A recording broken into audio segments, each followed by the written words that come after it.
l'obbligo di vaccinazione, così il Premier Draghi oggi dopo il Consiglio dei Ministri sul Green Pass verrà esteso a più categorie, lo decideremo in cabina di regia. Messaggio lapidario a Salvini, il governo va avanti.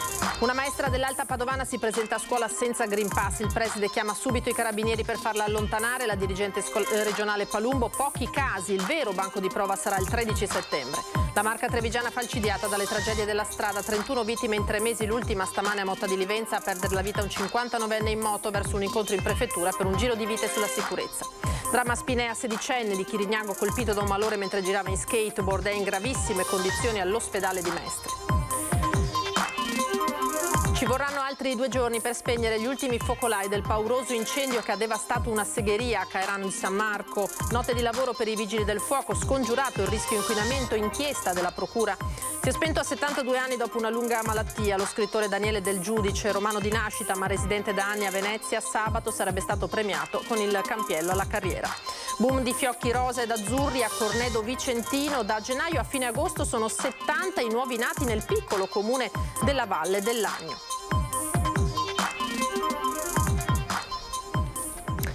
Buonasera, ben ritrovati dunque in diretta edizione regionale dei nostri telegiornali. Partiamo dal discorso di questo pomeriggio del Premier Mario Draghi e dai suoi contenuti, perché Draghi si è detto favorevole a introdurre l'obbligo di vaccinazione. Lo ha dichiarato il Premier dopo il Consiglio dei Ministri. Sul Green Pass ha detto verrà esteso a più categorie, lo decideremo in cabina di regia. E poi ha lanciato un messaggio lapidario a Matteo Salvini, il governo ha detto va avanti. Pensa che questo obbligo vaccinale possa essere introdotto e le volevo anche chiedere, si va verso una terza dose di vaccino come accade in altri paesi come Israele o la Germania? Grazie. Sì a entrambe le domande. Sì, darei poi anche la parola al Ministro Speranza, ma è sì a entrambe le domande. Si arriverà all'obbligo vaccinale. Il pensiero di Mario Draghi è chiaro. È un premier lapidario quello che incontra la stampa dopo il Consiglio dei Ministri, il giorno dopo il voto della Lega contro il Green Pass in Commissione Affari Sociali che ha fatto esplodere nuova tensione in maggioranza. E il messaggio a Matteo Salvini è altrettanto limpido. Non solo il Green Pass resta, ma verrà esteso a più categorie. Il Ministro Speranza ed io ne stiamo parlando, discutendo da un po' di tempo. Guardi, l'orientamento è sì, verrà esteso. Sulle modalità e le categorie sarà una cabina di regia ad esprimersi. La direzione è quella, sì. Dobbiamo decidere col Ministro Speranza tante cose, tra cui l'estensione del Green Pass. A chi?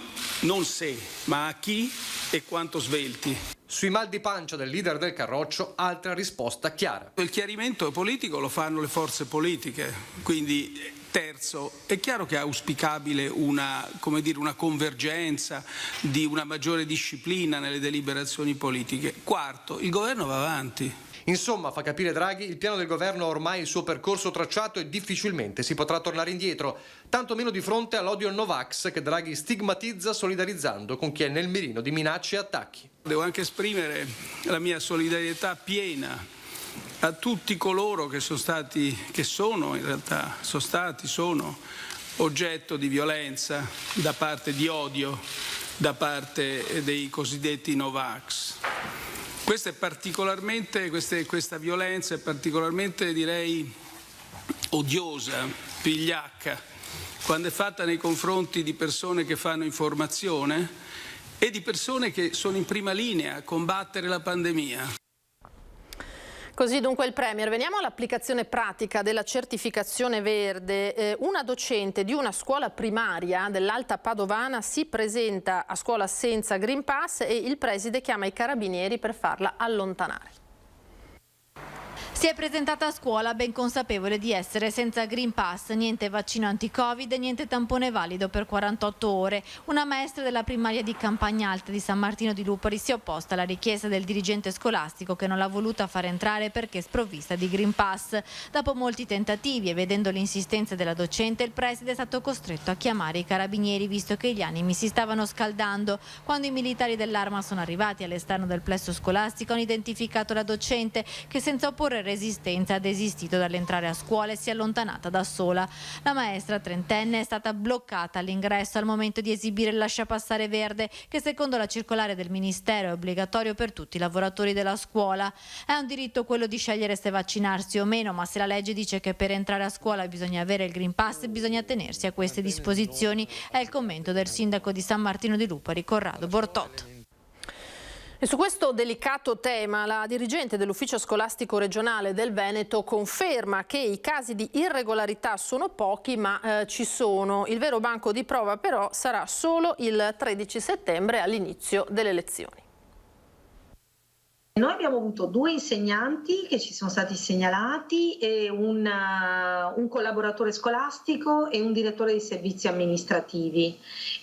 Oggi abbiamo avuto qualche altra segnalazione, quindi comunque si contano, diciamo, sulle dita di una mano. Primo giorno fuori dall'aula perché senza Green Pass. Al quarto, considerato assenza ingiustificata e dunque contrattenuta dello stipendio, insegnanti o personale scolastico che ancora non si saranno messi in regola saranno sospesi. Sono insegnanti che rifiutano tutto il meccanismo che priverebbe la loro libertà, conferma la dottoressa Palumbo, dirigente dell'ufficio scolastico regionale del Veneto. In qualche caso è stato presentato invece un certificato di esenzione dalla vaccinazione, che è l'altra modalità comunque che permette di entrare, che non è stato considerato regolare dai dirigenti scolastici, perché il certificato di esenzione deve essere rilasciato dal medico vaccinale e non da altri medici come il medico di famiglia o uno specialista, per esempio. Si controlla attraverso l'app come al ristorante, le verifiche sono quotidiane, il che rende il meccanismo estremamente macchinoso per tutti gli istituti. Siccome non c'è stata una deroga a queste disposizioni sulla privacy, ovviamente il garante ci ha ricordato quello che è ovvio, e cioè che non è possibile al datore di lavoro conoscere il dato sanitario che è alla base del Green Pass. Se è vero che il personale scolastico ha raggiunto livello di immunizzazione altissimi, oltre l'85%, il 95% nella Marca Trevigiana, il vero banco di prova sarà il primo giorno di scuola, il 13 settembre, poiché il personale inviato in presenza in questi giorni copre soltanto i corsi di recupero. Intanto sono diversi i docenti che si starebbero vaccinando in questi giorni. Sappiamo che in questi ultimi giorni c'è stata una intensificazione comunque dell'accesso agli hub vaccinali da parte degli ultimi ritardatari, chiamiamoli così tra virgolette. Io credo veramente che arriveremo quasi al 100% alla fine dei conti, quando saremo vicini al 13 settembre. Ora la cronaca, con un nuovo incidente mortale nella Marca Trevigiana, vittima un 59enne, ancora una volta un motociclista. Parliamo della 31esima vittima in 3 mesi. Il presidente della provincia Marcona annuncia un tavolo in prefettura per la prossima settimana. 3 morti in 4 giorni, 31 da giugno a oggi. È una conta tragica, quasi quotidiana, quella delle vittime della strada ritornate per la Marca Trevigiana un'emergenza. Poco prima delle 8 di questa mattina, lungo via Callalta, a Motta di Livenza, un operaio di 59 anni del posto, Mario Dalla Torre, ha perso la vita nello scontro tra la sua moto e un furgoncino. La Ducati è stata sbalzata al di là del guardrail, il Centauro è morto praticamente sul colpo. Lavorava nell'azienda Basei di Motta, che realizza cucine in acciaio inox. Lascia la moglie, le 2 figlie, l'anziana mamma e un fratello ristoratore a Sacile. Un tragico evento che sconvolge la nostra cittadina, ha commentato il sindaco Matteo Righi, sottolineando la pericolosità di quel tratto tra Motta e Annone. Insorge il segretario provinciale del PD Giovanni Zorzi, che parla di bollettino di guerra inaccettabile. La viabilità, specie quella dei tratti più frequentati, è completamente da ripensare, afferma Zorzi. Paghiamo a caro prezzo la cronica mancanza di programmazione del territorio. Serve un intervento strategico complessivo guidato dalla provincia con la collaborazione attiva dei sindaci. Proprio il presidente della provincia, Stefano Marcon, si è sentito in mattinata con il prefetto Maria Rosaria Laganà. Posso annunciarvi che la settimana prossima ci troveremo in prefettura, mi sono coordinato con il prefetto per fare un punto della situazione ed analizzare assieme a lei le criticità e cercare di trovare delle strade che portino a ovviare questo problema. Insomma, ci ha riportato indietro nel tempo in modo importante e è necessario intervenire. Infrastrutture da rendere più sicure dunque, ma c'è molto da lavorare anche sui comportamenti di chi è alla guida. E su tutto emerge ultimamente che gli incidenti da distrazione, da telefonino, sono la causa principale di questi incidenti mortali. È lì che noi dobbiamo intervenire. E non abbandonare l'educazione alla sicurezza stradale nelle scuole con i bambini. Io la paragono come la raccolta differenziata. alla fine la raccolta differenziata in Veneto l'ha fatta grande i bambini delle elementari, che sono stati loro i veri educatori rispetto ai genitori, e così anche dovevamo fare con la sicurezza stradale, perché i bambini che abbiamo educato 10-15 anni fa oggi sono i guidatori, i neopatentati, ed è fondamentale questo. Ora Spinea era appena uscito dal McDonald's quando un sedicenne di Chirignago si è accasciato a terra e ora è ricoverato in gravi condizioni. Un sedicenne di Chirignago è ricoverato in rianimazione in prognosi riservata all'ospedale di Mirano. Mercoledì, verso mezzogiorno, è stato colpito da un attacco cardiaco in via Palladio a Spinea, dove vive con la famiglia. Il ragazzo è uscito dal McDonald's con delle patatine e una bibita. È salito sul suo skateboard e ha percorso alcuni metri lungo questo marciapiede. Poi si è accasciato a terra. 3 ragazzi, tra cui un corriere di HL, si sono accorti dell'accaduto e hanno chiamato i soccorsi, mentre sul posto è giunta una dottoressa del pronto soccorso che abita poco distante e che ha assistito alla scena per praticare il massaggio cardiaco al ragazzo. Poco dopo sono arrivati i medici del SUEM e gli agenti della polizia municipale che nel frattempo hanno avvisato i genitori del sedicenne. La scorsa settimana, mentre era in vacanza con loro e la fidanzata, il ragazzo aveva avuto una febbre alta per un paio di giorni circa, poi rientrata. Il tampone era risultato negativo, ma ora saranno i medici a stabilire se i 2 episodi possano essere collegati o meno tra loro. Le prossime ore saranno decisive per valutare le sue condizioni, soprattutto alla luce del fatto che dopo la caduta è rimasto senza ossigeno per alcuni secondi. I vigili del fuoco di Padova invece hanno salvato un neonato di 4 mesi rimasto chiuso all'interno dell'abitacolo di un'auto. L'intervento intorno a mezzogiorno nel parcheggio interno dell'ospedale di Padova. Il piccolo era rimasto chiuso dentro alla macchina a causa del malfunzionamento della chiusura centralizzata. I pompieri, allertati dai genitori, sono arrivati nell'immediatezza grazie alla vicinanza della sede e hanno subito aperto l'auto, permettendo alla mamma in lacrime, questo è intuibile, di riabbracciare il figlioletto. Vigili del fuoco al lavoro invece dal tardo pomeriggio di ieri a Cairano di San Marco, siamo nel Trevigiano, per un furioso incendio scoppiato all'interno di una falegnameria, un rogo con fiamme che hanno raggiunto i 20 metri d'altezza, che è stato circoscritto, ma ci sarà ancora del lavoro da fare e sul caso la procura ha aperto un'inchiesta.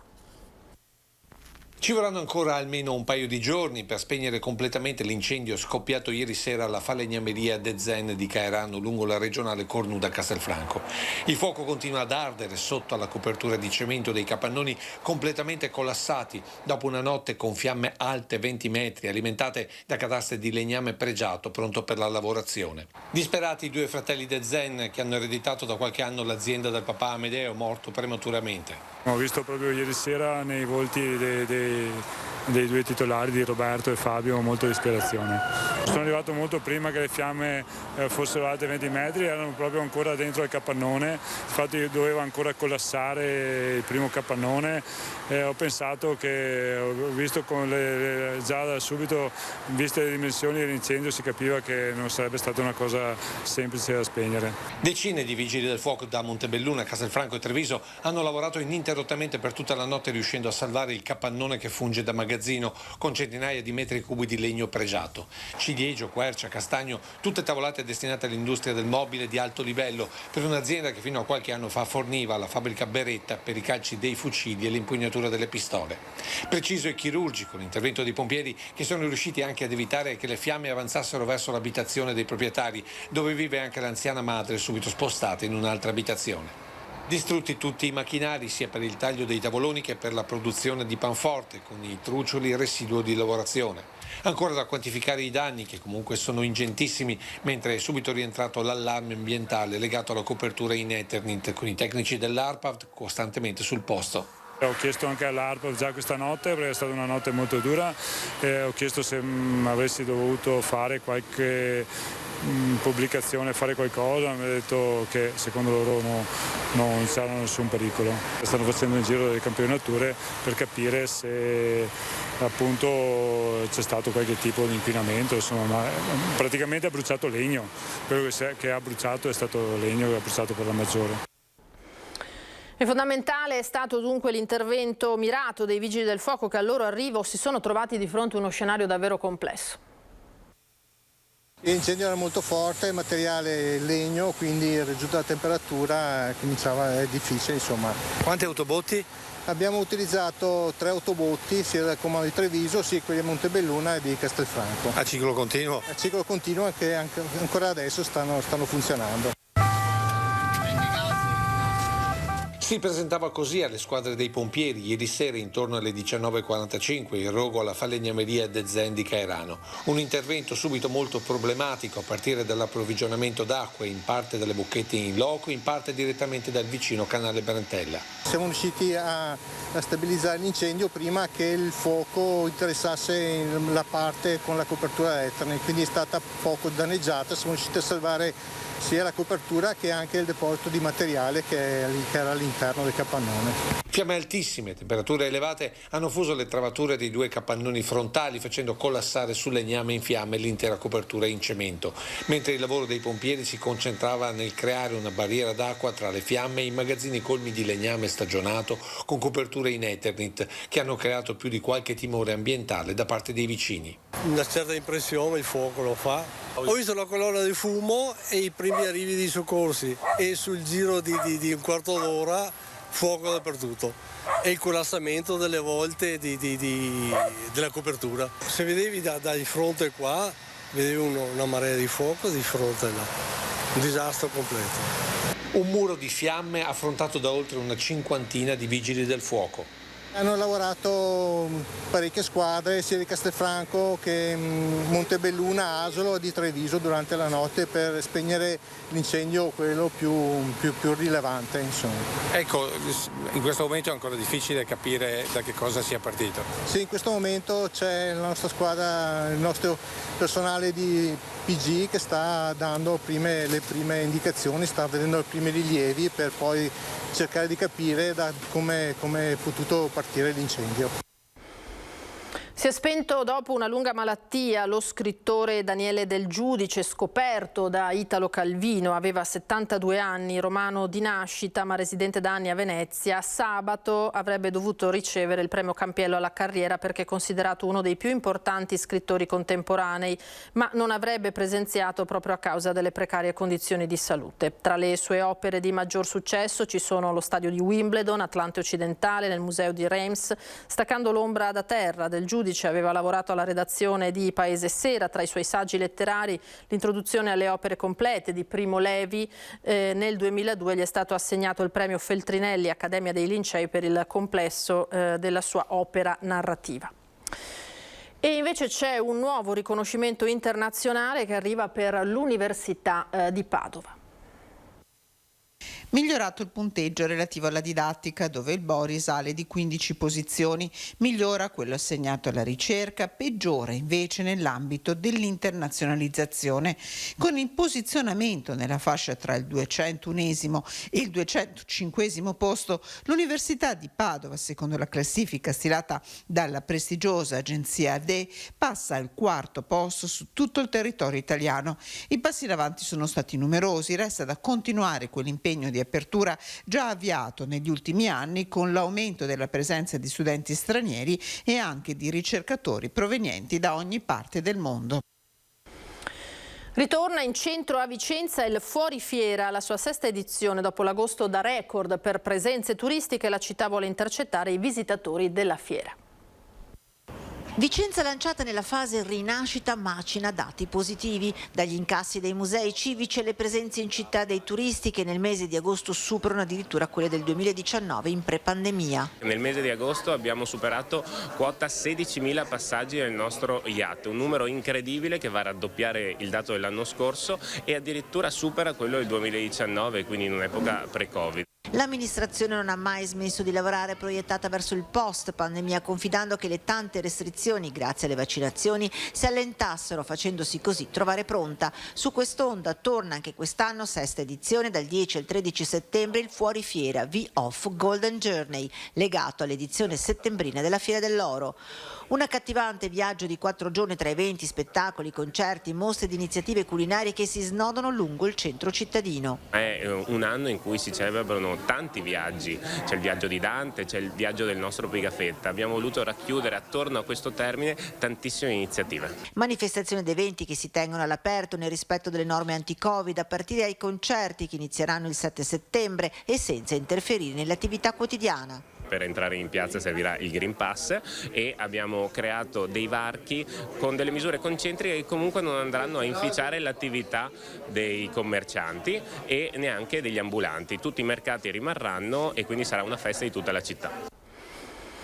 Ora al Lido per la mostra del cinema È stata la mano di Dio, è il primo film italiano in corsa a Venezia 78 ed è il racconto autobiografico del regista premio Oscar Paolo Sorrentino, che ci ha dedicato un'intervista. È stata la mano di Dio, oggi in concorso alla mostra, è il racconto autobiografico del suo regista Paolo Sorrentino, impersonato dall'autore rivelazione Filippo Scotti, che si muove in una Napoli di altri tempi degli anni *80. Il premio Oscar ci ha dedicato un'intervista. Un adolescente che transita nell'età adulta a Napoli negli anni '80 e in parole povere è la mia vicenda privata. Come mai ha deciso di fare questo film? Ho deciso di fare questo film perché era arrivato il momento di provare a liberarsi da questo lungo monologo interiore che uno fa, che ciascuno di noi fa riguardo ai propri dolori, alle proprie sofferenze, e condividerle col pubblico con la speranza che possano piacere e possano aiutare sia chi vede il film sia chi lo ha fatto, in questo caso io.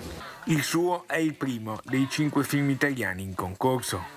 Più che una responsabilità è un onore, sono felicissimo di essere qui in compagnia di tanti colleghi bravi, di un amico come Mario Martone, sono molto felice, molto felice. Che momento è per il cinema italiano? Barbera diceva che è uno stato di grazia del cinema, un momento di grazia. Lui ha più elementi di me per dirlo perché ha visto i film, ma penso che sia proprio così. Ci sono forse dopo molti anni tante generazioni che lavorano molto bene, la generazione più grande come quella di Marco Bellocchio che ha fatto un film formidabile che si chiama Marx può aspettare. Penso che anche la generazione di quelli della mia età se la stia cavando bene, ci sono dei giovani molto interessanti. Venezia, come la ritrova la mostra di Venezia?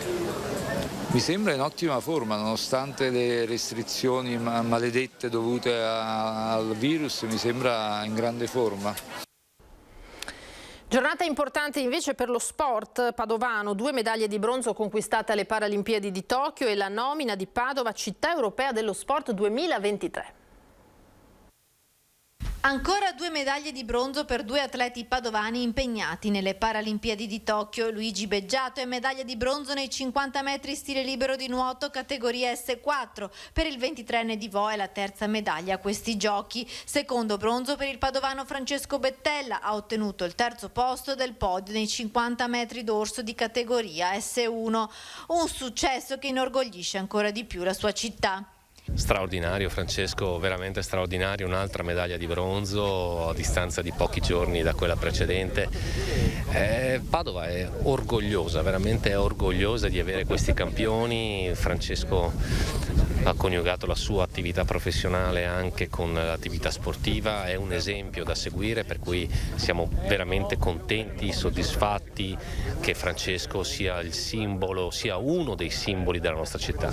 Medaglie che arrivano in una giornata importante per Padova, che è stata scelta come città europea dello sport 2023, un riconoscimento che porterà iniziative ed eventi in città. È una vittoria dello sport padovano, una vittoria di tutte le associazioni, del mondo del volontariato, anche delle categorie imprenditoriali che investono nello sport e che credono nello sport. Quindi credo sia veramente un riconoscimento giusto per quella politica sportiva che abbiamo provato a dare a Padova da 4 anni a questa parte, con la realizzazione di tanti impianti sportivi, riqualificazione di quelli già esistenti. Spazi nuovi per lo sport, intesi anche come riqualificazione urbana, come l'ultima piastra sportiva che verrà realizzata all'Arcella vicino all'Ansa Borgomagno. Il nostro grande impegno è proprio quello di aiutare la ripresa dello sport nella nostra città, sia da un punto di vista di impianti sportivi che da un punto di vista di eventi.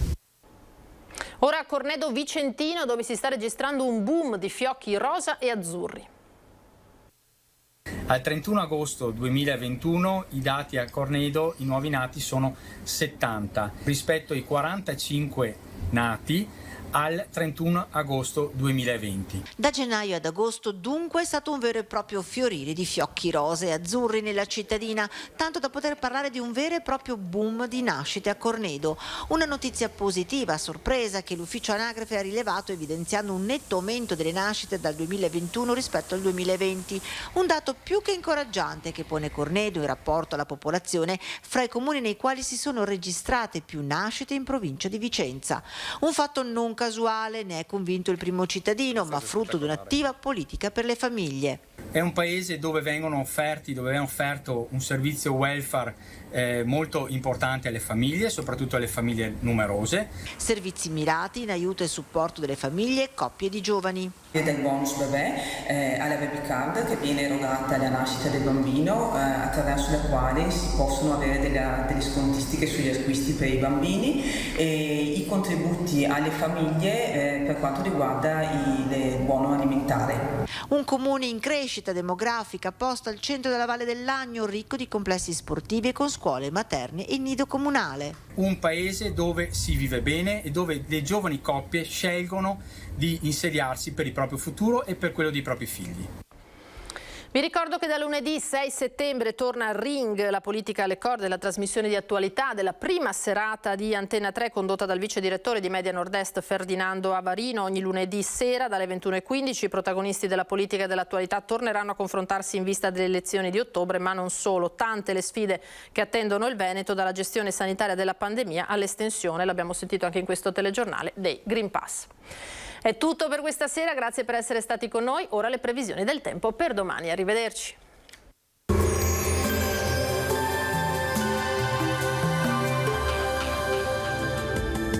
Bentrovati al meteo. Una perturbazione atlantica si avvicina all'Italia. Il nostro territorio resterà ai margini di questo impulso instabile, con il tempo che si manterrà sostanzialmente buono. Vediamo insieme il dettaglio. Sul Veneto sarà in prevalenza soleggiato, al mattino avremo cielo sereno o poco nuvoloso. Nel corso del pomeriggio invece nuvolosità irregolare per l'ingresso appunto di nubi medio-alte, specie sulle zone interne, ma senza precipitazioni associate. Venti deboli dai quadranti orientali. Temperature invariate e gradevoli, minime tra 13 e 17 gradi, valori massimi compresi invece tra i 23 e i 28 gradi. Ci spostiamo ora sul Friuli Venezia Giulia, anche qui bel tempo con tanto sole, qualche addensamento sulle zone montane, ma in genere innocuo. Temperature minime tra 14 e 18 gradi, massime sui 26-27 gradi. Infine ci spostiamo sul Trentino Alto Adige, dove non cambia lo scenario, con un ampio soleggiamento e cielo al massimo poco nuvoloso. Vediamo anche le temperature minime comprese tra 16 e 17 gradi, massime sui 27-28 all'incirca. Dal meteo di Antena 3 per ora è tutto, arrivederci al prossimo aggiornamento.